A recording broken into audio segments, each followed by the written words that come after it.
اللہ جل مجدہ کی توفیق سے وہ یہ کہ آپ کو تحریک منہاج القرآن کا ایک حصہ ہونے اور پاکستان کے نوجوانوں میں دینی، اخلاقی، روحانی، نظریاتی اور شعوری بیداری پیدا کرنے اور ان کے اخلاق اور سیرت و کردار کو سنوارنے کی جو ایفرٹ ہے، یہ اللہ رب العزت کی ایک بہت بڑی توفیق ہے جو آپ کو نصیب ہے۔ ایک جگہ خوشبو ہو،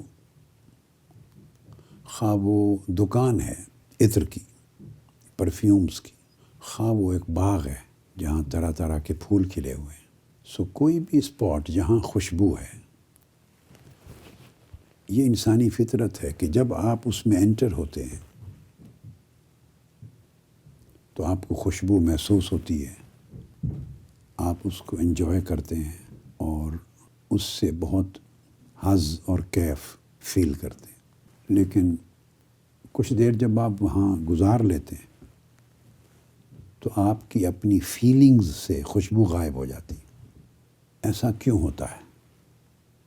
خوشبو تو موجود ہے مگر اب آپ نہیں سونگھ رہے، آپ کو فیل نہیں ہو رہی۔ بس سمپل بات ہے کہ جب آپ باہر سے انٹر ہوئے اس باغ میں، پھولوں کی کیاری میں، اس خوشبو کی دکان میں، تو آپ جس جگہ سے آئے وہ خوشبودار جگہ نہیں تھی۔ آپ انٹر ہوئے تو جہاں خوشبو تھی اس کا فرق آپ نے فیل کیا اور آپ کو خوشبو محسوس ہوئی، آپ نے انجوائے کیا۔ کچھ دیر گزری تو آپ کو خوشبو آنا بند ہو گئی۔ اب اس کا مطلب یہ نہیں کہ خوشبو غائب ہو گئی، نیا آدمی آئے گا تو وہ اسی طرح اس کو خوشبو اسمیل ہوگی جیسے آپ کو بھی تھی۔ اللہ رب العزت نے انسان کا جو نظام ہے احساسات کا، اس کی فیلنگز کا جو سسٹم ہے، وہ اس طرح بنایا ہے کہ جب وہ اس کا حصہ بن جاتا ہے، وہ ہوتا کیا ہے، وہ آپ کے جو اسمیل کرنے کے جو چینلز ہیں وہاں سے وہ اسمیل تو جا رہی ہوتی، مگر برین میں جب وہ پہنچتی ہیں چیزیں تو اب برین اس کا عادی ہو چکا ہے، اس میں وہ اسمیلز وہ ساری پہنچی ہوئی ہیں، لہٰذا وہ اس کو کوئی نئی انوکھی چیز نہیں سمجھتا۔ جگہ میں کوئی تبدیلی نہیں آئی، جہاں خوشبو پہلے تھی وہ آج بھی اسی طرح ہے۔ تبدیلی اس بندے کی باہر سے آنے والے اور اندر کام کرنے والے دونوں کی جو فیلنگز ہیں وہ اس میں تبدیلی آتی ہے۔ اس کو اس کے برعکس لے لیں، بدبودار جگہ ہے، اس کے اوپر بھی یہی فینومینا، آپ قریب سے بھی گزریں تو بدبو سے آپ کی جان جاتی، اور وہاں جا کے بیٹھ جائیں تو آہستہ آہستہ بدبو بھی غائب ہو جائے گی آپ کی فیلنگ سے۔ آپ سردی کے موسم میں نہایت ٹھنڈے پانی میں چلے جائیں، چھلانگ لگا دیں سوئمنگ کے لیے، یا اپنے شاور کو کھول دیں، نہایت ٹھنڈا پانی ہو تو آپ فیل کریں آج کل بالکل ٹھنڈا پانی ہو، گرم نہ کیا ہو، پہلا جب پانی پڑے گا جسم پر تو کیا کیفیت ہوگی۔ بس آپ کہتے ہیں نا کہ وہ ابتدائی فیلنگز ہی ہیں جس نے آپ ٹھٹھر جائیں گے، ڈریں گے، گھبراتے ہیں، اور جب وہ پانی میں آپ نہانا شروع کر دیتے ہیں تو اس کی ٹھنڈک کی وہ شدت جو شروع میں ہوئی اس کا احساس بعد میں رہتا ہے؟ بولیے، نہیں رہتا۔ ٹھنڈک کے ساتھ یوز ٹو ہو تو دوسری جو چیز اس کو سردی کی وہ اس کو ایک الگ فیل نہیں ہوتی۔ یہ جو الگ فیلنگ ہوتی ہے خوشبو کی، درد کی، ٹھنڈک کی، جیسے آپ کو میں نے مثالیں دی، یہ ساری ابتدا میں ہوتی ہیں اس وقت جب آپ کی فیلنگ، آپ کے احساسات، سینسز، یا آپ کی باڈی ٹیمپریچر، یہ سب چیزیں اس کے ساتھ موافق نہیں تھیں۔ تو جب یہ چیزیں آپس میں مل گئیں، جڑ گئیں، موافق ہو گئیں، تو وہ پھر آپ کی فیلنگ کم ہوتی چلی جاتی ہے۔ اب اس کو آپ اپنی تحریکی، دینی، اخلاقی، روحانی اور مشنری زندگی میں اپلائی کریں۔ یہ بہت بڑا ایک چیلنج ہے۔ اب آپ کے لیے جو چیلنج ہے وہ یہ کہ آپ اس مشن میں، تحریک میں آئے ہیں، تو جہاں سے آپ آئے وہاں وہ باتیں آپ نے نہیں سنی تھیں جو یہاں سے آ کے سنی، وہ ماحول آپ نے نہیں دیکھا تھا جو یہاں ماحول ملا، وہ دعوت وہ تربیت نہیں ملی تھی جو یہاں نصیب ہوئی، پہلے سے کیری آن کر کے نہیں آ رہے تھے جو یہاں ملا، اخلاقی روحانی قدریں ماحول یہ چیزیں جو یہاں نصیب ہوئی وہ پہلے نہیں ملی تھی، تو اب وہ خوشبو کی دکان میں گویا آپ داخل ہوئے جو خوشبو پہلے نہیں تھی آپ کے پاس۔ آپ دکان میں کیا جانا ہے، اپنے اوپر آزما لیں، آپ اپنے اوپر پرفیوم لگا لیں، عطر لگا لیں اپنے کپڑوں پر، جو ہی آپ لگائیں گے اپنے کپڑوں پر تو آپ خود خوشبو محسوس کریں گے بڑی شاندار، جب لگ جائے گی تھوڑی دیر کے بعد آپ کو خود خوشبو آنا ٹوٹلی ختم ہو جائے گی، آپ جس کسی کے قریب سے گزریں گے وہ کہیں گے بھی کیا خوب خوشبو ہے۔ یہ تحریک ایک خوشبو ہے، یہ مشن ایک بڑا عظیم الشان خوشبو ہے، اس میں اللہ کی طاعت کی خوشبو ہے، آقا علیہ السلام کے عشق اور محبت اور مطابعت کی خوشبو ہے، حضور علیہ السلام کے پیغام کی خوشبو ہے، اخلاق کی ہے، تربیت کی ہے، تعلیم کی ہے، یہ مشن کے اندر یہ سارے پھول ہیں۔ جب آپ زندگی میں جس بھی سٹیج پر انٹر ہوئے تو خوشبو دیکھ کے آدمی کمیٹڈ ہو جاتا ہے، چونکہ فیل کرتا ہے، تو جب آدمی ایک چیز فیل کرتا ہے تو اس کی فیلنگ کے ساتھ اس کی کمٹمنٹ بن جاتی ہے۔ کئی لوگ کہتے ہیں میں عبادت کرتا ہوں بیٹے، نماز پڑھتا ہوں، مثلا عبادت کرتا ہوں، مگر مجھے نہیں معلوم کہ اللہ پاک کے ہاں میری عبادت قبول ہے یا نہیں، مجھے اس کا کوئی علامت نہیں ملتی، اشارہ نہیں ملتا جو مجھے اور مضبوط کرے۔ میں تلاوت کرتا ہوں، نیکی کرتا ہوں، اس راستے پر چلتا ہوں، مگر اس کی کچھ کیفیات مجھے محسوس نہیں ہوتی۔ آپ یہ کبھی نہ سوچیں کہ میری یہ عبادت اور کاوش اللہ کے ہاں پتہ نہیں قبول ہے یا نہیں، اگر قبول نہ ہوتی تو اللہ پاک آپ سے اس کام کی توفیق واپس لے لیتا۔ یہ جو آپ لگے ہوئے ہیں اور نماز کبھی نہیں چھوڑتے، یہ قبولیت کی علامت ہے۔ کیوں نہیں چھوڑتے؟ کیونکہ اس کی توفیق آپ کے ساتھ جڑی ہوئی ہے۔ اگر آپ چھوڑ بیٹھتے ہیں نماز تو اس کا مطلب ہے اس قدر توفیق آپ سے دور ہو گئی۔ کیوں ہو گئی؟ اس کی آپ اپنے اندر ٹٹولیں، اس کی سبب کو خود تلاش کریں۔ کوئی سوچ میں خرابی آئی ہوگی، نفس کا غلبہ آیا ہوگا، سوچ نیگیٹو ہوئی ہوگی، کوئی نفس پرستی آئی ہوگی، حرص و ہوس آئی ہوگی۔ جب آپ کبھی نماز نہیں چھوڑ رہے، کبھی اس مشن کی خدمت کو نہیں چھوڑ رہے، کبھی اس دعوت کے کام کو جاری رکھنے سے پیچھے نہیں ہٹ رہے، بھلے آپ کو کام کرتے ہوئے 25 سال ہو گئے، 30 سال ہو گئے، کسی کو 20 سال ہو گئے، تو 20 سال سے 25 سال سے اگر آپ اس نیکی کے کام پہ جڑے ہوئے ہیں تو خوشبو کی دکان میں کھڑے ہوئے شخص کی مانند اب آپ کو خوشبو آ رہی ہو یا نہ آ رہی ہو، آپ کا یقین کبھی بھی متزلزل نہیں ہونا چاہیے کہ یہ خوشبو ہی کی دکان ہے۔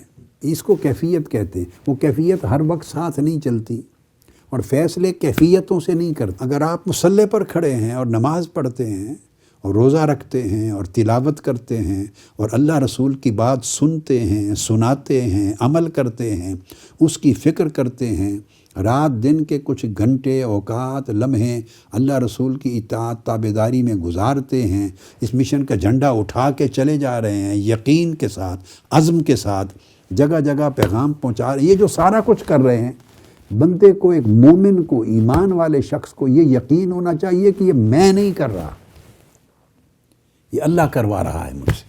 کبھی ایسا ہوتا ہے بیٹے کہ کسی حکمت کی وجہ سے آپ سے وہ ذمہ داری لے لی جاتی، تبدیلی کی جاتی، تو اس فکر میں نہیں جاتے۔ اگر آپ کے اندر درد وہی ہے، اخلاص وہی ہے، محبت وہی ہے، عزم وہی ہے، خدمت کا کام کرنے کا جذبہ وہی ہے، تو ذمہ داری صدر ہے نہیں ہے، ناظم ہے نہیں ہے، ذمہ داری آفس رہا نہیں رہا، these things don't matter. Matter کیا کرتی ہے کہ آپ اپنے من کو دیکھیں کہاں کھڑے ہیں۔ اگر آپ صحیح رخ پہ کھڑے ہیں، اسی جذبے سے، اسی صدق اور اخلاص سے اور اسی عزم اور یقین کے ساتھ کھڑے ہیں تو اس کا مطلب اللہ کی توفیق آپ کے ساتھ ہے۔ اگر آپ کی نیت میں فرق نہیں تو پریشانی نہیں آنی چاہیے۔ اللہ کی بارگاہ میں قبولیت اور درجہ وہ ہمارے انتظامی اور تنظیمی عہدوں کے ساتھ جڑا ہوا نہیں ہے. اصل صدق ہے، اخلاص ہے، نیت ہے جو آقا علیہ السلام نے فرمایا. سب اعمال کی قبولیت کا مدار نیت پر ہے. اگر آپ کی نیت اس طرف قائم اور دائم ہے تو آپ میں کوئی کمی نہیں. باقی ذمہ داریاں جو ملیں وہ اس میں تغیر تبدل لائف ہے، انسان کا ہوتا رہتا ہے. بس جو آدمی اس وقت ڈسٹرب نہ ہو اس نے صحیح استقامت پائی ہے. تنظیم یاد رکھ لیں بیٹے، اجتماعیت کا نام ہوتا ہے. اجتماعیت کس کے ساتھ؟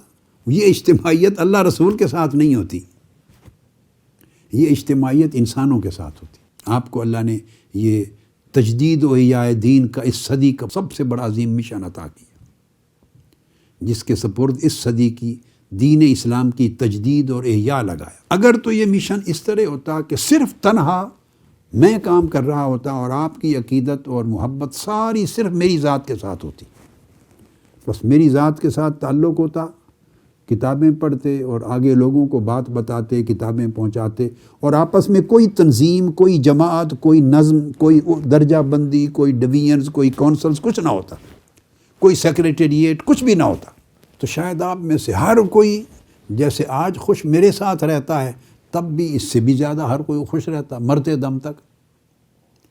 مگر کیا وہ اجتماعی طور پہ تجدید و احیاء کا وہ کام منظم طریقے سے ہو سکتا؟ نظام وضع نہ ہو سکتا، اور جو نتائج اس نظام کے ذریعے اجتماعیت میں آتے ہیں وہ نتائج پیدا نہ ہوتے. مشن منہاج القرآن میں آ جانے کا اور تحریک منہاج القرآن کا حصہ ہو جانے کا مطلب یہ نہیں ہے کہ جو انسانی اجتماعیت کے جو تقاضے ہیں وہ بھی سارے نکل گئے. جب آپ تنظیم کا کام کرتے ہیں تو یہ ایک اجتماعی کام ہے، اس میں صرف آپ کی مرضی، آپ کی خواہش، آپ کا دماغ، آپ کی پریفرنس نہیں چلتی، اس میں گیو اینڈ ٹیک کرنا ہوتا. ممکن ہے جو آپ سوچ رہے ہیں آپ کو تو درست نظر آ رہا ہے، مگر آپ درست نہ ہو، دوسرے کی سوچ مختلف ہے، وہ درست ہو. اب یہ گنجائش پیدا کرنی ہوتی. یہ اجتماعیت میں یہ ساری چیزیں ساتھ آتی ہیں. جب یہ ساری چیزیں ساتھ آتی ہیں تو لیڈر کا کام کیا ہوتا ہے بیٹے؟ اگر وہ اٹھا کے پھینکنا شروع کر دے، یہ غلط ہے، یہ غلط ہے، یہ غلط ہے سب کو، تو سارا خاندان ہی ٹوٹ جائے. یہ چیزیں اجتماعیت میں میرے بیٹے ان چیزوں کی قربانیاں دے کے ایک بیلنس کریٹ کرنا پڑتا ہے، بیلنس. اور آپ کام پہ لگے ہوئے ہیں، اب خوشبو آ رہی ہے یا نہیں آ رہی، یہ آپ کا اپنا فیلنگز کا نظام کا پرابلم ہے. خوشبو ختم نہیں ہو گئی، آپ استقامت کے ساتھ لگے ہیں تو یہ اللہ پاک کی توفیق ہے، قبولیت ہے. مسلسل رہتے ہوئے پھر بندے کے اندر اطاعت کا جذبہ کمزور پڑ جاتا ہے، عبادت کا کمزور پڑ جاتا ہے، کمٹمنٹ کمزور پڑ جاتی ہے، وفاداری کمزور پڑ جاتی ہے، جوش، جذبہ، عزم کمزور پڑ جاتا ہے. یہ نقصان ہے. وہ جو کمزور پڑتا جائے تو پھر آدمی زندگی کی آخری سانس تک اس خیر پہ جمع نہیں رہتا. پھر بندہ جیسے جیسے کمزور ہوتا ہے، باہر کے عوامل جو سینٹریفیوگل فورسز اور سینٹریپیٹل فورسز ہوتی ہیں، سینٹریفیوگل باہر کھینچ کے لے جانے والی مرکز گریز قوتیں، وہ پھر اثر انداز ہو جاتی ہیں. آخر لمحے تک استقامت کے ساتھ قائم رہنا، اس کے لیے یہ ضروری ہے ان بیسک چیزوں کو سمجھنا. استقامت کے ساتھ رہیں اور ٹارگٹ رکھیں کہ مرتے دم تک یہ شمع اپنی بجھنے نہیں دینی. جب آپ ذمہ داریاں اوروں کو دے دیں گے تو وہ امتحان کا وقت ہوتا ہے کہ پھر آپ اس میں ڈسکنیکٹ ہو جاتے ہیں. چونکہ بڑے عہدے منصب پہ کام کیا ہوتا ہے تو اب چھوٹے عہدے پہ کام نہیں کرنا چاہتے. یہ پھر نفس اور شیطان خرابیاں کرتے ہیں. اس لیے عہدے اور رینک کو کبھی زندگی میں نہ لائیں. یعنی آپ سوچیں کہ میں صدر رہا ہوں، میں ناظم رہا ہوں، میں سینٹرل اور میں پروونشل پریزیڈنٹ رہا ہوں، میں نے اس پوزیشن پہ کام کیا، پر یہ میں نے اس پوزیشن پہ کام کیا، یہ چیزیں جو ہی سوچ آئی انسان تباہ ہو گیا. جب بھی آپ نئی ٹرم لوگوں کو دیں تو اس کے بعد آپ دیکھیں تحریک میں پھر جڑیں، اگلی ذمہ داری کے لیے بھی اپنے آپ کو تیار کریں. خواہ وہ ذمہ داری بیٹے آپ کو مرکز پہ ملے، خواہ آپ اپنے جاب پہ کہیں چلے گئے ہیں یا بزنس میں آپ کو اپنے ضلع میں ملے، خواہ اپنی تحصیل میں ملے، جڑے رہنا اور کام کو جاری رکھنا، یہ استقامت ہے. اور استقامت ہے تو اس کا مطلب ہے اللہ کی توفیق آپ کے ساتھ ہے. اور اگر آپ کٹ گئے ہیں اور ہٹ گئے ہیں پیچھے تو اس کے مطلب اللہ پاک کی توفیق واپس لے لی گئی. زندگی میں ایسا وقت نہ آئے کہ اللہ کی توفیق سے محروم ہو جائیں.